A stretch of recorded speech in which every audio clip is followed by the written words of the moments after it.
morning, good evening, or good night, folks. I'm your host, Simon Redhand, and welcome back to Gaming Redhanded. We got the big couch behind us. Patch notes 1.2 are up in full. We're going to go through them right now. Just going to apologize for in advance. Getting a bit sick lately, so my voice is a bit crackly. That's the reason why. Anyway, let's jump right into this. Starts off by letting us know that the patch is going to be taking place September 26th. Servers are going to be going down at midnight. They're going to be going down 4 hours, so usual stuff here. The servers are going to 26, which is tomorrow. Now, right now, we still have 2 days left. 26 Thursday. We're not going to be able to get off of this server to go participate in this this Prismverse until Friday. So I've been debating how I'm going to go about doing this. I might end up staying on this server until territory purification and just transferring over after that happens. You know, skipping the entire first week. We'll see how it goes, but I don't understand. I'm on one of the first PvE servers. The fact that it does not line up with the start of this Prismverse is kind of interesting to me. But then again, I guess it's not made for us. It's made for the PvPers, right? Anyway, let's get into these notes here. Hey, come here. Like the video. First big update they want to tell us about is the ranching system 2.0. Animals will now start breeding at the following conditions are met. The animal has high tameness, the animal is not a youngling, and you have the youngling hut facility in your territory, which is a new facility, and you're not at full capacity. Newborn animals have random changes to their colors and patterns and may even encounter special rare patterns. Added ranch animals, capybara, flamingo, and leopard. This is already in the game, so this is not new. They added a capybara, flamingo, and leopard the last patch. They're just putting into the notes now. One thing I am looking for is actual increase in the number of animals you can tame. If it's still 6, I don't see why it matters too much, and I don't really see why it matters too much why I just get new patterns and colors. Besides the pristine meat, I don't really understand the purpose of ranching right now. I didn't do it at all in this season. I might try again in the next season, but I did in season 1. Couldn't figure out a reason to keep doing it. I skipped it this season. Might go back again next season just to check out what else is in here, because what I've learned so far is these patch notes are not as detailed as they should be. Eternal Roaming added the Eternal Land roaming screen from which you can access Eternal Land from random players. Added the Eternal Land recommendation screen. This is that system where you get to thumbs up people's Eternal Lands. It gets bigger the more likes they get, and now you can go visit random Eternal Lands. I don't build my Eternal Land. I do nothing in my Eternal Land. My Eternal Land is a graveyard for dead things I don't want to collect. This doesn't matter to me at all. New weapons. We get the Mazamoon blueprint. This weapon is already a dropped only item, but now it's going to be a blueprint you can craft. I imagine everybody's going to be using this once you get it, because it's the only legendary melee weapon in the game that you can craft at this time. New loot box stuff, some kind of guitar set thing, electro bash. You're just cranking those out, huh?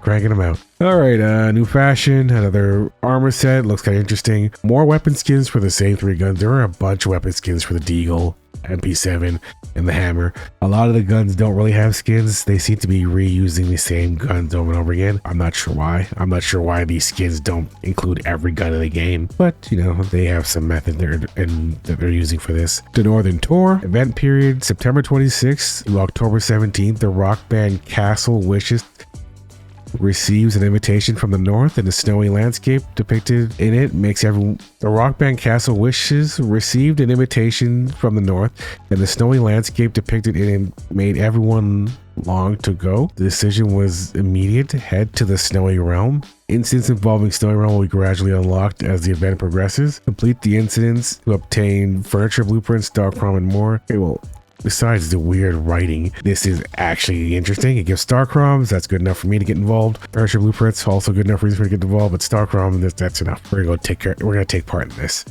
Players can generate invitation links to invite new returning players to the game. When a friend uses an invitation code, they receive a free shared weapon. Oh, this is another gather your friends event. These events are annoying. We'll try again. I'll probably put my friend code in the video when I do have another friend code available. If it has the same rules as before, it's going to be between levels 0 to 10. Let's go through the rules here.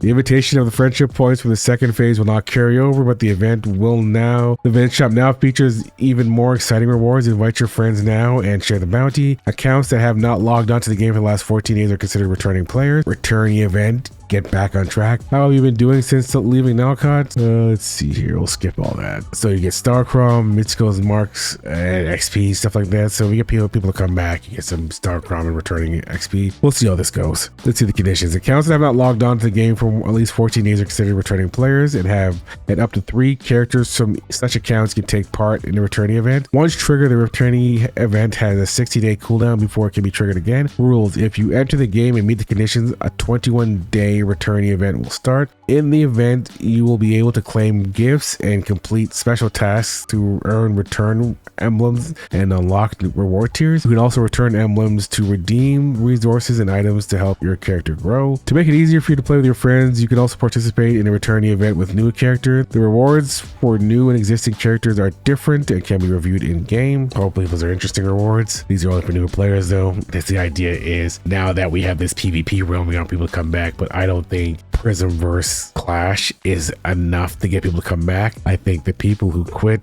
want to PvE. They're not coming back for a PvP event. That's just my 2 cents on that. Optimizations. Tactical items, defensive installations, and weapons now have the destructiveness parameter that decides how much damage they deal to different buildings. For example, the Molotov cocktail has low destructiveness, so it deals high damage to wood, but less damage to stone and concrete buildings. On the other hand, the RPG-7 rocket launcher has high destructiveness, so it deals full damage to wood and stone buildings and considerable damage to concrete buildings. It's considerable damage less than full damage in their opinion. Recalibrated the material type and durability used for damage calculations of some buildings to align them with the unlocked pneumatics and building types. Social chat added a background to the chat area. Default transparency of 50%. The transparency level can be adjusted. Adjust the layout of the chat interface. Added a private chat channel so you can view chat with your friends. If you leave the chat interface after entering chat, a draft will be kept and edited. That's pretty cool. These are all cool changes. Hopefully you no longer have to add people to your friends list just to whisper them. What else? Added journey tasks, animal farmer, and architect. So there's now journey tasks for ranching, so I guess I will have to ranch just to get those if it gives Star Crom. If it doesn't give Star Crom, I'm still not doing it. Added normal and hard difficulties to the Forsaken Giant. Pro dungeon difficulty has also been adjusted. Remove the requirement to reach phase 4 before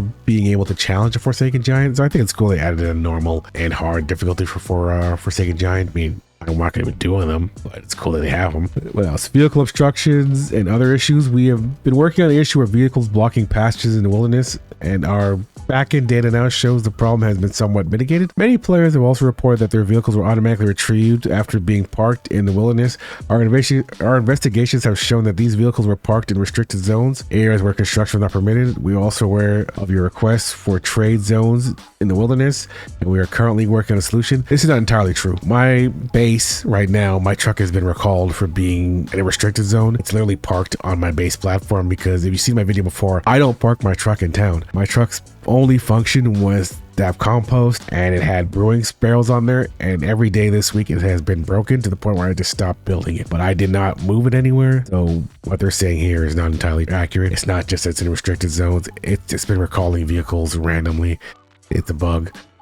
They haven't addressed it fully. They think they have. They're only addressing the fact that the ones in town have been removed, but mine was never in town. Mine is in my base. It was literally on the platform I built it on, and it still got recalled. This is an interesting one. Guaranteed drop securement on X has been fixed. Fixed a perk that was not given the right buff, and it was not showing the right number. So this sustained suppression will now give 20% as it was supposed to give. Fixed an issue where buff icons in the status bar will be hidden when entering a dungeon scenario. This one I've seen before, where it basically showed that you had no buffs on until you actually opened your window again. So that's good they fixed that. Fixed the issue where food would sometimes not spoil even when its durability is 0. Oh, that's terrible. You know how much I love making new food over and over again. Fixed the issue where the icon Silo X could not be seen on the map. Fixed the issue where some deviations would not work in the player's territory. Fixed an issue where spawning a lethal rabbit deviation Silo Sigma. I had this issue early on in the season where you couldn't teleport using a strange door. I guess it's good they fixed that. Optimized the teleport tip shown when public crisis event is overpopulated. Anything else here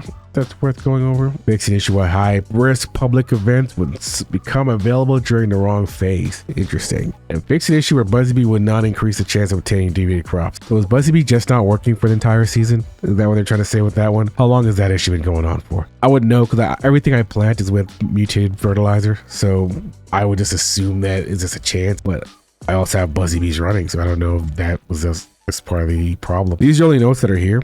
this is kind of disappointing to me because I was hoping for a lot more patch notes to be showing up in this thing. Lightforge crystals A. Lightforge crystals are guaranteed every 30 draws and comes in 3 varieties, 1, 2, and 3. These can be used to select rewards for the corresponding Lightforge collections. Treasures 1, Legends 2, Grand 3. Each reward cannot be selected more than once. So they changed loot boxes again because this is some new shit. So now you get access to a crystal, but then the crystal still sounds like it forces you to pick from a specific loot pool, either tier 1, 2, or 3 rewards. I guess that might be spread across all loot boxes. Christ. Anyway, don't buy this shit. That's it. That's all I gotta say on that one.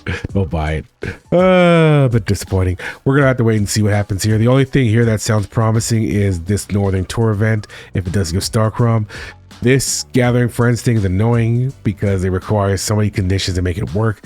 Hopefully it's not the same old below level 10 thing going on here and the rewards are worthwhile. The returning player thing is kind of cool, but I do not think that Prismverse Clash is going to be what gets people to come back. I think they're going to have to release the patch notes and information on the winter season and what it actually looks like. Everything here is going to be running until the beginning of winter season. The winter season is going to start October 17th. I guess that's a short one. I was hoping for some longer patch notes. I guess that's all they had to show us today. So we're going to wrap it up there. As always, thank you guys for giving me your time. Like the video, leave comments down below what you thought about these patch notes, as small as they are.